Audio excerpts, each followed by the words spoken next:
ఇక కాంగ్రెస్ ప్రభుత్వం phone tapping కి పాల్పడుతోందని సీఎం రేవంత్ ఒప్పుకున్నారని ఈ వ్యవహారంపై సిబిఐ విచారణ చేయాలన్నారు బీఆర్ఎస్ ఎమ్మెల్యే కౌశిక్ రెడ్డి. ఆ కామెంట్స్ కి కాంగ్రెస్ నేత ఫహీం కౌంటర్ ఇచ్చారు. ఇవాళ రేవంత్ రెడ్డి గారు ఎంత దారుణమైన పరిస్థితిలో ఉన్నారంటే, స్వయంగా ఒక ముఖ్యమంత్రి ఫోన్ ట్యాపింగ్ మేము చేస్తున్నాము అని చెప్తుండంటే దీని మీద ఎందుకు సిబిఐ ఎంక్వైరీ, ఈడీ ఎంక్వైరీ ఎందుకు వేయొద్దు అని నేను అడుగుతా ఉన్నాను. ఇవాళ నేను బీజేపీ వాళ్ళందరినీ కూడా ప్రశ్నిస్తూ ఉన్నాను.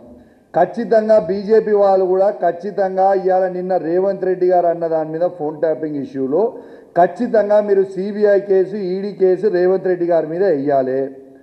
దీని మీద ఖచ్చితంగా ఎంక్వైరీ చేయాలి. ఎందుకు చేయరు అని మేము అడుగుతా ఉన్నాం. కౌశిక్ రెడ్డి అంటేనే ఫిక్సింగ్ అంటేనే కౌశిక్ రెడ్డి. నాకు తెలుసు, క్రికెట్ ఆడిన రోజుల్లో కౌశిక్ రెడ్డి రంజీ ట్రాఫీలో కూడా మ్యాచ్ ఫిక్సింగ్ల ఆరోపణలు ఎదుర్కొన్నాడు. తర్వాత ఐపీఎల్ కన్నా ముందు కపిల్తో ఐసీఎల్ ట్రాఫీ అని ఒకటి మొదలు పెడితే అందులో మ్యాచ్ ఫిక్సింగ్ ఎవరితోటో కాదు, పాకిస్తానీలతోటి చేతులు కలిపి మ్యాచ్ ఫిక్సింగ్ చేసిన ఘనత కూడా ఈ ఎమ్మెల్యే కౌశిక్ రెడ్డికి ఉంది. స్పష్టంగా మీకు చెప్తున్నాము, నువ్వు కానీ భవిష్యత్తులో ఇలాంటి మాటలు, ఆరోపణలు చేస్తే తీవ్రమైన పరిస్థితులు, తీవ్రమైన ఇవి ఎదుర్కొంటామని కూడా మీకు తెలియజేస్తున్నాను. కావున కౌశిక్ రెడ్డి, ఇప్పటికన్నా నువ్వు ఆధారాలతో మాట్లాడు, ఆరోపణలు ఉంటే రుజువు చేయి.